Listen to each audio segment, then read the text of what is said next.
मी हार्दिक स्वागत करतो इथं। आता आपल्याला एक मनात शंका आली असेल की भाजपचे प्रभारी आलेत आणि सर्व भाजपचे पदाधिकारी इथं समोर दिसत आहेत, पण तशी भाजपची पत्रकार परिषद नसून वीरशैव लिंगायत समाजाची सन्मान आणि संपर्क यात्रा आहे आणि त्या यात्रेनिमित्त लिंगायत समाजाला प्रबोधन करत राज्यसभेचे खासदार माननीय डॉक्टर अजितजी गोपछेडे साहेब महाराष्ट्रभर फिरत आहेत आणि ती यात्रा सध्या धाराशिव शहरात आलेली आहे। म्हणून आम्ही सर्व समाजाचे मिळून सर्व समाज बांधवांनी सर्व समाजाच्या लोकांनी या यात्रेचे स्वागत केले आहे आणि डॉक्टर अजितराव गोपछेडे साहेबांचाही सत्कार करून शहरात त्यांचे विविध कार्यक्रमाला आम्ही सोबत उपस्थिती लावलेली आहे। या निमित्ताने डॉक्टर अजितराव गोपछेडे साहेब इथं उपस्थित आहेत आपल्या समोर। डॉक्टर अजितराव गोपछेडे साहेब मार्गदर्शन करतील। भक्तीस्थळ ते शक्तीस्थळ अशा पद्धतीने हिंदू वीरशैव लिंगायत मंच यांच्या माध्यमातून वीरशैव लिंगायत समाज सन्मान यात्रा समाजाचं प्रबोधन करीत राष्ट्रसंत डॉक्टर शिवलिंग शिवाचार्य महाराज अहमदपूरकर यांच्या संजीवन समाधीचं दर्शन घेऊन हजारो लिंगायत बांधवांच्या साक्षीने ही यात्रेचा सुरुवात झाला। 18 पगड जातीत असलेला विखुरलेला वेगवेगळ्या पोट जातीत असलेला हा सगळा लिंगायत समाज एकत्रित बांधणे आणि या सगळ्या लिंगायत समाजातील असलेल्या विकास, त्या समाजाशी संबंधित असलेल्या सगळ्या समस्या, युवकांचं प्रबोधन, त्यांच्यामध्ये राष्ट्रभक्तीचा संस्कार आणि या समाजात असलेल्या अनेक विविध अशा प्रकारच्या मागण्या, ज्याच्यामध्ये बसवेश्वर आर्थिक विकास महामंडळ असेल, त्यामध्ये मुलं आणि मुलींसाठी जे गोरगरीब आहेत, शेतकऱ्यांची मुलं आहेत, त्यांच्या निवासासाठी आणि शिक्षणासाठी वसतिगृहाची उभारणी असेल आणि ठिकठिकाणी पोट जातीच्या वेगवेगळ्या स्वरूपामध्ये विखुरलेल्या आहेत त्यांना एकत्रित करण्याच्या दृष्टिकोनातून ही यात्रा महाराष्ट्रातून सुरू झालेली आहे। आम्ही भक्तीस्थळाहून सुरुवात केली। आम्ही राजूर मठ अहमदपूर येथून लातूर शहर, लातूर ग्रामीण, त्याच्यानंतर आज धाराशिव, त्याच्यानंतर सोलापूर मार्गे अक्कलकोट, सांगली, सातारा, मिरज, कोल्हापूर, हातकणंगले, पिंपरी चिंचवड, पुणे, त्यानंतर पंढरपूर, मंगळवेढा अशा या माध्यमातून आम्ही संपूर्ण महाराष्ट्रातील काही विधानसभा मतदारसंघ जवळपास 16 ते 17 जिल्हे या जिल्ह्यातून ही यात्रा जात आहे। ज्या ज्या ठिकाणी लिंगायत समाज मोठ्या प्रमाणावर आहे त्या ठिकाणी त्या समाजाचं प्रबोधन करणे, त्या समाजामध्ये राष्ट्रभक्तीचा संस्कार देणे आणि त्या समाजातील सगळ्या युवकांना एकत्रित करून एका दिशेने एका प्रवाहात म्हणजे राष्ट्रीय प्रवाहात आणण्यासाठी सामील करावे या दृष्टिकोनातून आज आम्ही आवाहन करीत आहोत। ही यात्रा आज धाराशिव नगरीमध्ये आली तेव्हा मला अतिशय आनंद झाला की फक्त वीरशैव लिंगायत समाजातील सगळ्या पोट जातींनी स्वागत नाही केलं तर आमच्या सकल मराठा समाजाने आमच्या या यात्रेचं स्वागत केलं, आमच्या धनगर समाजातील युवकांनी त्याचं स्वागत केलं, वंजारी समाजातील युवकांनी त्याचं स्वागत केलं, कैकाडी समाजाने त्याचं स्वागत केलं, ब्राह्मण समाजाने त्याचं स्वागत केलं। त्याबद्दल मी या सगळ्या समाजातील युवकांचा मनापासून आभारी आहे। अशा प्रकारचं उदाहरण महाराष्ट्रामध्ये घडणं हे या पार्श्वभूमीवर एक आगळं वेगळं उदाहरण या ठिकाणी घडलेलं आहे। म्हणजे जाती जातीमध्ये तेढ निर्माण न करता सगळ्या समाजांनी एकत्रित येऊन आमच्या सन्मान यात्रेचा जो सन्मान केला, कारण ही यात्रेचं स्वरूपच आहे राष्ट्रभक्तीची भावना जोपासणे आणि भविष्यातल्या पिढीला संस्कार देणे। त्या दृष्टिकोनातून मी या सर्व समाज बांधवांचं, युवकांचं आणि या सगळ्या धाराशिव मधल्या सगळ्या समाज बांधवांचं मी मनापासून आभार व्यक्त करतो। 1982 ला लिंगायत समाजाचे 22 आमदार होते आणि हा समाज 12 ते 13 कोटीच्या समाजामध्ये आता आम्ही पाहिला तर एकूण 1.5 कोटीची लोकसंख्या असलेला हा समाज आहे। या समाजामध्ये लिंगायत वाणी, लिंगायत कोष्टी, लिंगायत तेली, लिंगायत चांभार, लिंगायत कुंभार, लिंगायत गवळी अशा प्रकारच्या 57 पोट जाती आहे, पण यांची दिशा एक नाही। हे गरीब समाज आहे, भोळा समाज आहे। हा समाज प्रामाणिकपणाने आपली सेवा करतो, देशाची सेवा करतो, व्यापारामध्ये आहे, शेतकरी याच्यामध्ये आहे, शिक्षणामध्ये आहे। त्यामुळे या सगळ्या समाजाला एकत्रित करणं, एवढी मोठी लोकसंख्या असलेला हा समाज जेव्हा त्यांचं प्रबोधन केल्यास या देशाचं सेवा करणं, या देशामध्ये राष्ट्रभक्ती त्या सगळ्या लोकांमध्ये निर्माण करणं आणि आमच्या युवकांना दिशा देणं, जो युवक भरकटलेला आहे त्याचं प्रबोधन करणं. म्हणून मला राज्यसभा खासदारकी मिळाल्याच्या नंतर माझं स्वप्न होतं की महाराष्ट्रामध्ये असलेल्या या नव्या पिढीला एक चांगला संस्कार द्यावा आणि त्यामुळे मी या जनजागृतीचा उद्देश या यात्रेच्या माध्यमातून करत आहे. धाराशिवमध्ये तुम्ही काही ठिकाणी भेट दिली, काय नेमकं काय तिथल्या समस्या होत्या? धाराशिवमध्ये अनेक ठिकाणी आम्ही ज्या शैक्षणिक संस्था आहेत, या ठिकाणी एक महिलांची पतसंस्था आहे, आमच्या काही वीरशैव युवक मंडळाने गणेश मंडळाची स्थापना केलेली आहे, आमच्या काही मराठा सकल समाजाने गणेश मंडळाची स्थापना केलेली आहे. त्यांच्या सगळ्या ठिकाणी आम्ही जाऊन गणरायाचं दर्शन घेऊन समाजामध्ये जे तेढ निर्माण करण्याचं जे काही षडयंत्र चालू आहे ते षडयंत्र थांबवावं आणि सगळ्या समाजाला एकत्रित करून महाराष्ट्रामध्ये सुख समृद्धी नांदावी या दृष्टिकोनातून आज आम्ही गणरायाला प्रार्थना केलेली आहे. लिंगायत समाजाची आरक्षणाची बऱ्याच दिवसापासूनची मागणी आहे, ते या यात्रेतून आपण पुढे नेणार आहेत की? या लिंगायत समाजामध्ये फक्त लिंगायत वाणी याला आरक्षण आहे, अन्य काही ज्या जाती आहेत, परंतु आमची मुख्य अशी मागणी आहे की या ज्या काही 57 पोट जाती आहेत या सगळ्या पोट जातींना मिळून सरसकट लिंगायत समाजाला ओबीसी आरक्षण मिळावं, हा देखील या सन्मान यात्रेचा मुख्य उद्देश आहे. हिंदुत्वाचं जागरण करण्याचा उद्देश आहे, सगळ्या सकल समाज एकत्र करण्याचा उद्देश आहे. एक चांगल्या हेतूने निघालो. तुम्हाला काही प्रश्न विचार आपण 10% विचारा. सर, लिंगायत समाजाला धर्म म्हणून मान्यता देण्याचं भाजप अजिबात लिंगायत समाज हा हिंदुत्व हेच राष्ट्रीयत्व हे आमचे प्रिन्सिपल आहे आणि लिंगायत धर्म हा वेगळा नाही. लिंगायत समाज हा हिंदू धर्माचा अविभाज्य घटक आहे. धर्मातच राष्ट्रीयत्व आहे आणि लिंगायत हे हिंदू धर्मातच जास्त आमच्या पद्धतीने आम्ही जे विनंती करत आहोत सगळ्या समाजाला की हिंदू धर्म हाच आमचा धर्म आहे आणि हिंदुत्व हेच राष्ट्रीयत्व आहे, याच संकल्पनेच्या आधारावर ही सन्मान यात्रा निघालेली आहे.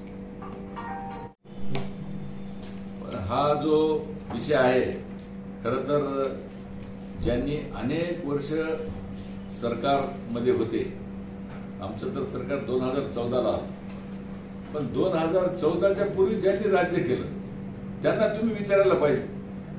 त्यांच्या हातामध्ये 40 वर्ष सत्ता होती, त्यावेळेस त्यांनी काय केलं? आम्ही तरी 2014च्या नंतर सारथीसारखी संस्था आणली, अण्णासाहेब पाटलांच्या नावाने महामंडळ आणलं, अनेक मराठा तरुणांना आम्ही रोजगार उपलब्ध करून दिला, आरक्षण आम्ही दिलं. खरं तर ते कोर्टामध्ये टिकवलं नाही महाविकास आघाडीने, ते त्यांचं पाप आहे. खरं तर देवेंद्र फडणवीसांसारखा लोकनेता ज्यांनी आम्ही सगळे पाहतो की जेव्हा ते आरक्षण देण्याचा ज्यावेळेस विषय होता तेव्हा 15 ते 20 दिवस सातत्यानं ते अभ्यास करीत होते या विषयावर आणि खरंच त्यांना म्हणजे मी त्यांच्या कार्याला मी सलाम करतो की त्यांनी स्वतःहून, ते स्वतः लॉ ग्रॅज्युएट आहेत, त्यांनी स्वतः प्रत्येक गोष्ट वाचून मराठा समाजाला आरक्षण देण्याचं काम हे देवेंद्र फडणवीसांनी केलेलं आहे. 10% आरक्षण त्यांनी दिलेलं आहे. पूर्वीच्या राज्यकर्त्यांनी खरे तर ते दोषी आहेत, मी नाव घेणार नाही, परंतु जाती जातीमध्ये भांडणं लावणं, जाती जातीमध्ये तंटा लावणं आणि नुसतंच शाहू फुले आंबेडकरांचं नाव घेणं, पण हे जैसा बोले तैसा चाले असे आमचे देवेंद्र फडणवीस आहेत. पण ते असे आहेत आमचे राजकारणी की ते 2014च्या पूर्वी ज्यांचं राज्य होतं ते बोलत एक होते, करत एक होते. त्यांचं काम एकच होतं, जातीपातीमध्ये तेढ निर्माण करण्याचं. त्यामुळं भारतीय जनता पार्टीच्या नेतृत्वाखाली जे सरकार आलं त्या सरकारनेच मराठा समाजाला आरक्षण दिलं आणि भविष्यामध्ये देखील हा प्रश्न महायुतीचं सरकारच सोडवणार आणि भारतीय जनता पार्टी पूर्णपणे मराठा समाज आणि ओबीसी समाज दोघांनाही न्याय मिळवून देण्याचं काम हे फक्त महायुतीचंच सरकार करू शकते असा मला ठाम विश्वास आहे. आता मराठा समाजाची मागणी आहे की ओबीसी मधून मराठा समाजाला आरक्षण मिळावं, त्यावर काय तुमचं? आता हा सगळा न्यायालयीन प्रविष्ट प्रश्न आहे, त्यामुळे त्याच्यामध्ये भाष्य करणं हे माझ्या दृष्टिकोनातून मी संवैधानिक पदावर असल्यामुळं त्याच्याबद्दल मी भाष्य करू शकणार नाही. दिल्लीमध्ये भाजपचं सरकार आहे, राज्यामध्ये सुद्धा भाजपचं सरकार आहे, मग राज्याला वर प्रस्ताव द्यायला दोन्ही मधला सुवर्ण मध्य साधला जाईल या दृष्टिकोनातून केंद्र सरकार आणि राज्य सरकार प्रयत्न करेल, म्हणजे दोघांचा देखील समाधान होईल आणि दोघांवरही अन्याय होणार नाही या दृष्टिकोनातून आम्ही सगळेजण प्रयत्नशील आहोत. गेल्या 1 वर्षभरामध्ये जवळपास 154 मराठा बांधव आणि म्हणजे हुतात्मा स्वीकारलेलं आहे किंवा करलंय. आता अजून किती म्हणजे सरकार वाढ बघतोय का? त्यांच्या सगळ्या भावनांशी आम्ही सहमत आहोत. आम्ही तर स्पष्ट मांडणी करतो की मराठा समाजाला आरक्षण मिळालं पाहिजे, कायद्याच्या चौकटीत राहून मिळालं पाहिजे, म्हणजे ते सुप्रीम कोर्टात टिकलं पाहिजे, कायद्याच्या आधारावर टिकलं पाहिजे. पण हे करत असताना ओबीसी समाजाच्या बांधावर पण अन्याय नाही झाला पाहिजे. आम्हाला देश तोडायचा नाही, आम्हाला जाती जातीमध्ये भांडणं लावायचे नाहीत, आम्हाला महाराष्ट्राला तोडायचं नाही. ओबीसी बांधवांना पण न्याय द्यायचा आहे आणि माझ्या मराठा समाजाच्या बांधवांना पण आम्हाला न्याय द्यायचा आहे, ही आमची भूमिका आहे. हे सरकार पाहिजे का मिळू नये, त्याच्या समाजाचा अधिकार आहे. प्रत्येक गोष्टीला कायदा लागतो, प्रत्येक गोष्टीला अभ्यास लागतो. आपण उगीच नुसत्या हवेत गोळ्या करत मारत नाही. जे काही करायचं ते कायद्याच्या चौकटीत करायचं असते आणि आम्ही जे विधान करतो किंवा आम्ही जे काम करतो ते कायद्याच्या चौकटीतच राहून आतापर्यंत केलेलं आहे. आणि तुम्हाला हे सांगताना मला अभिमान वाटतं, आम्ही दिलेलं आरक्षण आतापर्यंत कोर्टात आम्हीच टिकवलेलं आहे. जेव्हा आमची सत्ता गेली त्याच्यानंतरच ते कोर्टात उडालेलं आहे. त्यामुळे जबाबदार आम्ही नाहीयेत. त्यामुळे आम्हाला कायद्याच्या चौकटीतच राहून मराठा समाजाला, धनगर समाजाला आणि ओबीसी समाजाला आम्हाला न्याय द्यायचा आहे. या महाराष्ट्राला या सगळ्या समाजाला घेऊन पुढे जायचं आहे. माझ्या या सन्मान यात्रेमध्ये धनगर समाजानं माझं स्वागत केलं, माझ्या या सन्मान यात्रेमध्ये मराठा समाजानं माझं स्वागत केलं. हे महाराष्ट्रामध्ये दाखवा तुमच्या मीडियाच्या माध्यमातून. आम्ही सगळ्या वेगवेगळ्या जातीचे तरुण यांनी आमच्या लिंगायत सन्मान यात्रेचं स्वागत केलंय. याच्या इतकं मोठं उदाहरण तुम्हाला महाराष्ट्रात कुठं सापडणार आहे? म्हणजे आम्ही तरुण, सगळे नवतरुण एकत्र यायला लागलो. धनगर समाज, मराठा समाज, लिंगायत समाज एकत्रित येऊन महात्मा बसवेश्वराची शिकवण आम्ही जगाला द्यायला लागलो. ते महाराष्ट्रातल्या सगळ्या तरुणांनी या सगळ्या तरुणांचं संस्कार घ्यावा, एकत्र यावं. आपसामध्ये तेढ निर्माण करण्याची काही गरज नाही, आपसामध्ये भांडून काही मिळत नाही. जेव्हा आपण सगळेजण सर्वसमावेशक होऊ, संघटित होऊ आणि कायद्याच्या माध्यमातून आपण जेव्हा एकत्रित येऊ, त्या चौकटीतून आपण आरक्षण मिळू. विध्वंस करून काही होत नाही. आपण कन्स्ट्रक्टिव्ह मार्गाने जावं आणि आपण क्रिएटिव्ह मार्गाने जावं आणि रचनात्मक कार्य करावं, अशी माझी सगळ्या आपल्याला विनंती आहे. राज्यामध्ये ओबीसी विरुद्ध मराठा असा संघर्ष पाहायला म्हणजे बीडमध्ये तर त्याचा उद्रेक झाला, अजून किती संघर्ष पाहायला? अजिबात उद्रेक नाही. मीडियातल्या माझ्या बंधूंना माझी विनंती आहे, मी गावागावामध्ये चाललोय. आता हे माझं 57वं खेडेगाव आहे, म्हणजे हे तर शहर आहे. मी तुम्हाला सांगतो रियालिटी, तुम्ही माझ्यासोबत सगळी मीडिया, मी तुमचा सगळा खर्च करायला तयार आहे. तुम्ही तुमच्यासोबत वाहनांचा खर्च करायला तयार आहे, माझ्यासोबत चला. मी या 16 जिल्ह्यात चाललोय आणि मी परत फिरून मंगळवेढ्यात येणार आहे. कुठे ओबीसी, मराठा, धनगर भांडण आहे हे तुम्ही डोळ्यासमोर येऊन बघा. काय असतं की वर्तमानपत्रात आलेलं आणि मीडियामधलं आलेलंच फक्त जनतेला दिसतं. खाली जनतेत जावं लागतं, समाजात जावं लागतं. मी राज्यसभेचा खासदार झाल्यापासून घरी अजून गेलेलो नाही. मी जनतेत चाललोय. कुठेही असं चित्र नाही आहे. हे फक्त चित्र निर्माण करण्यात आलेलं आहे. धनगर समाज, मराठा समाज, वंजारी समाज, सगळं ओबीसी समाज, आमचा लिंगायत समाज, आम्ही सगळे हातात हात घालून चाललेलो आहोत. हे चित्र निर्माण करण्यात आलेलं आहे. आज मी प्रत्येक गावामध्ये, आज मी इथे आल्याबरोबर यांना काय गरज होती माझ्या सन्मान यात्रेचं स्वागत करायची? त्यांनी स्वागत केलं. मी त्यांना बोलवलं नव्हतं. ते पत्र कधी वाटत होतो आम्ही, ते स्वतःहून आले. चित्र निर्माण केलं तुमचं वैयक्तिक. मी एवढ्या मोठ्या माणूस नाही, मी एक सर्वसामान्य कार्यकर्ता आहे. तुम्ही सुजाण पत्रकार बांधव आहात. तुम्हाला माहिती आहे 2014 पूर्वी महाराष्ट्र कोण चालवत होतं, ज्याला तुम्ही मोठ्या जाणता राजा म्हणत होते. महाराष्ट्रामध्ये त्यांचाच कारभार चालत होता. आम्ही तर सर्वसामान्य कार्यकर्ते आहोत आणि सगळ्या जगाला माहिती आहे, सगळ्या महाराष्ट्राला माहिती आहे की महाराष्ट्रात ही आग कोणी लावली. संकल्पना. पण ज्यावेळेस ही यात्रा सगळी संपेल त्यावेळेस माझ्या त्या सगळ्या बांधवांना भेटण्यासाठी मी जाण्याचं माझ्या मनामध्ये अनेक दिवसापासून आहे आणि मी 100% जाईल. त्या सगळ्यांसोबत मी वार्तालाप करेल आणि संवाद पण करेल आणि अत्यंत चांगल्या सौहार्दपूर्ण वातावरणामध्ये आम्हाला देखील त्यांना भेटावं असं वाटतं, कारण ते आमच्यासारखे तरुण आहेत. त्यामुळे आमच्यासारख्या महाराष्ट्रातल्या या सगळ्या तरुणांनी एकत्र यावं ही माझी देखील भूमिका आहे. युतीचा पराभव झाला याच्याकडे आम्ही, अपयश मिळाल्याच्या नंतर आम्ही चिंतन करीत असतो. हार झाली तरी आम्ही, धैर्य आमचं खचत नसतं.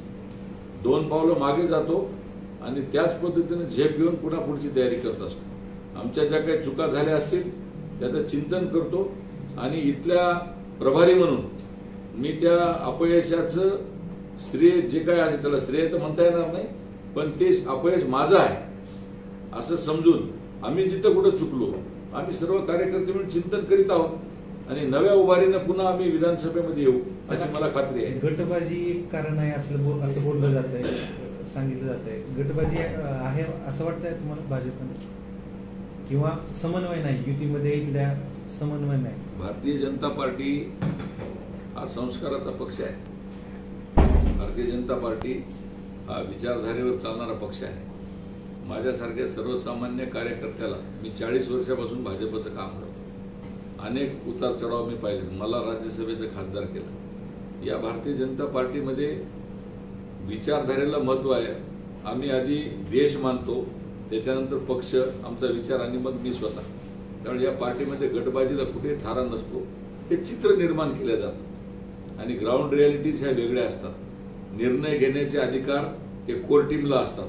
कोर टीमने ठरवलेले अधिकार पार्लमेंटरी बोर्डाला असतात आणि आमच्या इथल्या मंडल अध्यक्षापासून ते प्रदेशाध्यक्षापर्यंत आमच्या एक संघटनेचं एक पूर्णपणे साखळी असते. त्या माध्यमातूनच हे काम चालत असतं. अपयश मिळालंय त्या अपयशाचं मी स्वतः प्रभारी म्हणून मी स्वतः जबाबदार आहे. पण ह्याच्यातून काय शिकायचं ते आम्ही शिकलो. ते तुम्हाला आम्ही विधानसभेमध्ये यशाच्या माध्यमातून दाखवून देऊ. कारण तो कोर टीमचा अधिकार आहे. मी फक्त राज्यसभा खासदार आणि प्रदेशाचा उपाध्यक्ष या नात्याने मी काम करत आहे. कोर टीम मध्ये मी नसल्यामुळे तो मागण्याचा किंवा तो ठरवण्याचा मला अधिकार नाही. रायगड जिल्ह्यामध्ये एकमेव भाजपचे आमदार आहेत राणा पाटील. त्यांच्याच मतदारसंघामध्ये आता बंडखोरी होते. आता ते उमेदवार म्हणून पुढे येतात. आता त्याच्याबद्दल मी आजच आलेलो आहे. त्यामुळे निश्चितच त्याच्याबद्दल माहिती घेईल आणि राणादादांशी मी चर्चा करेन. त्यांच्यासोबत चिंतन होईल आमचं आणि त्या दृष्टिकोनातून मी त्यांच्याकडून सगळं मार्गदर्शन घेईल आणि आपण म्हणलेली गोष्ट त्यांच्यापर्यंत बसून आपण त्याच्यातून काय मार्ग काढता येईल याबद्दल निर्णय करू. महाराष्ट्रातील ताज्या बातम्या पाहण्यासाठी आमच्या YouTube चॅनेलला सबस्क्राईब करा. Instagram आणि फेसबुकवर हा व्हिडिओ पाहत असाल तर फॉलो करायला विसरू नका. धन्यवाद.